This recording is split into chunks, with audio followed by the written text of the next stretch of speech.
Hello everyone, ये accountancy का part 2 है जिसमें मैंने लेखांकन की अवधारणाएं अकाउंटिंग कंसेप्ट के 30 क्वेश्चन एमसीक्यूज क्वेश्चन ऐड किए हैं।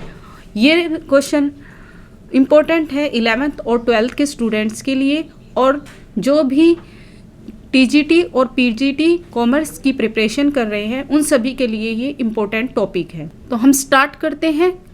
पहला क्वेश्चन है, फर्स्ट क्वेश्चन है the principle of accounting are made. लेखांकन के सिद्धांत निर्मित हैं किसके द्वारा? मैन के द्वारा निर्मित हैं। तो राइट ऑप्शन है ऑप्शन बी।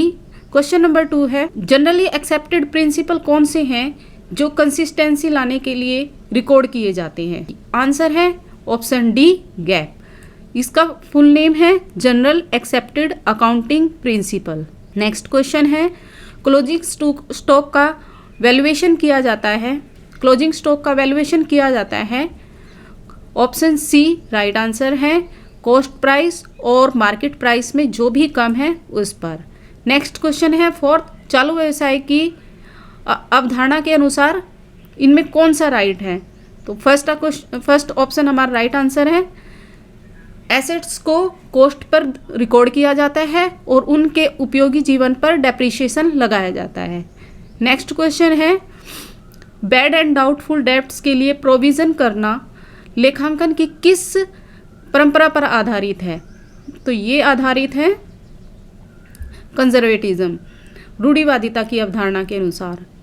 इसमें हम लॉस को पहले से ही प्रोविज़न कर लेते हैं, लेकिन अगर कोई प्रॉफिट पहले से वो हमें नहीं हुआ है और होने वाला है तब हम प्रॉफिट का प्रोविज़न नहीं करते, लेकिन लॉस जो जिसका हमें पहले से पता है कि वो लॉस हो सकता है उसका प्रोविज़न हम पहले से ही इस कंसेप्ट के अकॉर्डिंग कर लेते हैं।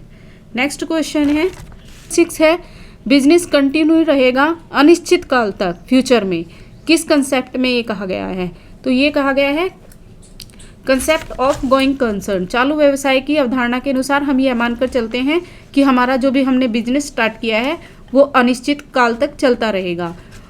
कोई भी अगर बिजनेस हम स्टार्ट करते हैं तो हम ये सोचकर नहीं करते कि हम इसको 2 या 4 महीने में बंद कर देंगे। हम यह मानकर चलते हैं कि ये हमारा बिजनेस लॉन्ग टाइम तक रन करेगा।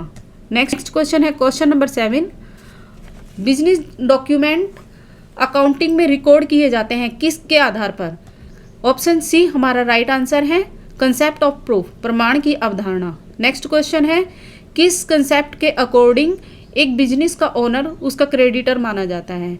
इसमें राइट आंसर है सेपरेट एंटिटी कंसेप्ट, पृथक अस्तित्व अवधारणा। सेपरेट एंटिटी कंसेप्ट के अकॉर्डिंग एक बिजनेस और उसका ओनर दोनों को अलग अलग माना जाता है। राइट ऑप्शन है ऑप्शन बी। नेक्स्ट क्वेश्चन है, income is measured on the basis of, आय के आधार पर मापा जाता है। इसका राइट आंसर है ऑप्शन ए, मिलान अवधारणा, मैचिंग कंसेप्ट। नेक्स्ट क्वेश्चन है क्वेश्चन नंबर 10, आउटस्टैंडिंग रेंट को किस कंसेप्ट के अकॉर्डिंग बुक में शो करके दिखाया जाता है? ये है ऑप्शन ए, हमारा राइट आंसर है एक्रूअल कंसेप्ट, उपार्जन अवधारणा के अनुसार। नेक्स्ट क्वेश्चन है, the ideal period of accounting should be, लेखांकन की आदर्श अवधि कौन सी होनी चाहिए? राइट आंसर है हमारा option D, 12 month. Next question है क्वेश्चन नंबर 12, वह कंसेप्ट जिसके अनुसार, क्वेश्चन नंबर 12 है, वह प्रिंसिपल जिसके अकॉर्डिंग बिजनेस के पॉसिबल लॉसेस को एडवांस में ही आयोजन कर लेना चाहिए। तो इसका राइट आंसर है कंसेप्ट ऑफ कंजर्वेटिज्म, रूढ़िवादिता की अवधारणा, ऑप्शन डी। क्वेश्चन नंबर 13 है, वह कंसेप्ट जिसके अकॉर्डिंग विनियोगों को बाजार मूल्य फुट नोट के रूप में देना चाहिए। इसका राइट आंसर है एक रूपता की प्रथा, convention of consistency. Next question है, the convention of conservatism is applicable in, इनमें से कौन सा ऐसा है जो रूढ़िवादिता की अवधारणा पर लागू होता है? तो ऑप्शन बी हमारा राइट आंसर है, अशोध्य और संदिग्ध ऋणों के लिए प्रावधान करना। नेक्स्ट क्वेश्चन नंबर 15 है, कंजर्वेटिव कंसेप्ट का बैलेंस शीट पर क्या इफेक्ट होगा? तो इसका राइट आंसर है decrease in value of assets, क्योंकि इसके अकॉर्डिंग हम एसेट्स में से डेप्रीशिएशन को माइनस कर देते हैं और इससे हमारी एसेट्स की वैल्यू कम हो जाती है। नेक्स्ट क्वेश्चन है 16, according to convention of conservatism takes into account. रूढ़िवादिता की अवधारणा के अनुसार खाते में शामिल किया जाता है, किसको शामिल किया जाता है? All future profits and losses, no. All futures profits and not losses, no. All future losses, future के सभी लाभों को, और नॉट प्रॉफिट, प्रॉफिट को नहीं ऐड किया जाता। तो राइट आंसर है ऑप्शन सी। क्वेश्चन नंबर 17 है, किस अकाउंटिंग कंसेप्ट के अकॉर्डिंग एसेट्स को करंट एसेट्स और फिक्स्ड एसेट्स में क्लासिफाइड किया जाता है? तो इसका राइट आंसर है going concern concept, D, option D right answer है। The owner of the firm record his medical expenses in the firm income statement indicate the principle that is violate. कौन से सिद्धांत का उल्लंघन किया गया है? अगर हम मालिक के फर्म के मालिक के चिकित्सा व्यय को रिकॉर्ड करते हैं तो ये किया गया है एंटिटी कंसेप्ट, ऑप्शन डी हमारा राइट आंसर है। क्वेश्चन नंबर 19 है, IFRS किससे रिलेटेड है? ऑप्शन बी हमारा राइट आंसर है, principal based accounting standard. Question number 20 है, कौन सा कंसेप्ट यह बताता है कि एक बिजनेस एंटरप्राइज को निकट भविष्य में लिक्विडेटेड नहीं किया जाएगा?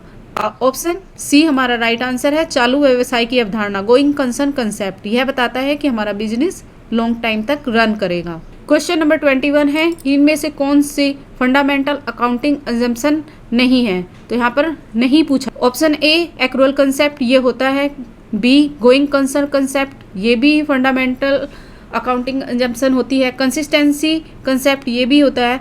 ऑप्शन डी हमारा राइट आंसर है, मेटेलिटी कंसेप्ट भौतिकता की अवधारणा। क्वेश्चन नंबर 22 है, किस कंसेप्ट के अकॉर्डिंग हर एक वर्ष एक ही अकाउंटिंग मेथड्स का यूज़ किया जाना चाहिए? ऑप्शन डी हमारा राइट आंसर है, एक रूपता कंसिस्टेंसी। और क्वेश्चन नंबर 23 है, रिटर्न इनवर्ड शब्द का प्रयोग किया जाता है? ऑप्शन ए हमारा राइट आंसर है, सेल्स रिटर्न बिक्री वापसी। और अगर परचेज रिटर्न में हम रिटर्न आउटवर्ड शब्द का यूज़ करते हैं। नेक्स्ट क्वेश्चन है, क्वेश्चन नंबर 24 है, मनी मेजरमेंट कंसेप्ट के अकॉर्डिंग इनमें से कौन सा सही है? All transactions and events are recorded, no. All transaction and events which can be estimated, no. All transaction and events which can be measured in money, जो money में measure हो सकती हैं, मनी में मापी जा सकती हैं, उन्हीं को हम रिकॉर्ड करते हैं और बुक्स में उनको रिकॉर्ड करते हैं। तो ऑप्शन सी हमारा राइट आंसर है। क्वेश्चन नंबर 25 है, अकाउंटिंग के एक्रूअल बेसिस के अंतर्गत कौन से एक्सपेंसेस को दिखाया जाता है? ऑप्शन बी हमारा राइट आंसर है, ऑन बीइंग इनकर्ड, खर्च किए जाने पर। नेक्स्ट क्वेश्चन है 26, IFRS are based on, option B right answer है, फेयर वैल्यू उचित मूल्य पर। Ind ASR rule based accounting standard है या प्रिंसिपल बेस्ड अकाउंटिंग स्टैंडर्ड्स है या पार्शली रूल बेस्ड और partly principle based accounting standard है या इनमें से कोई भी नहीं? तो इसका राइट आंसर होगा option B, principle based accounting standards. Question number 28 है, अकाउंटिंग के एक्रूअल बेसिस के अनुसार कौन सा इसमें राइट आंसर है? ऑप्शन बी राइट आंसर है, transaction and events are recorded in the books at the time when they are entered into. Question 29, according to the cost concept, cost concept के according इनमें से कौन सा right answer है? Option A है, assets are recorded at lower of cost and market value, assets are recorded by estimating the market value at the time of purchase. C है, assets are not recorded, या option D, assets are recorded at the value paid for acquired it. तो option D हमारा right answer है, इसे प्राप्त करने के लिए भुगतान किए गए मूल्य पर दर्ज की जाती है। क्वेश्चन नंबर 30 है, क्वालिटेटिव ट्रांजैक्शंस को रिकॉर्ड नहीं किया जाता। तो नहीं किया जाता क्यों? क्योंकि हम सभी मनी से रिलेटेड चीज़ों को ही अकाउंट्स में दिखाते हैं। तो ऑप्शन बी हमारा राइट आंसर है, मनी मेजरमेंट कंसेप्ट के अकॉर्डिंग। आप इसको टेस्ट की तरह भी यूज़ कर सकते हैं और मुझे बता सकते हैं कमेंट सेक्शन में कि आपके कितने क्वेश्चन सही हुए हैं। Thank you for watching.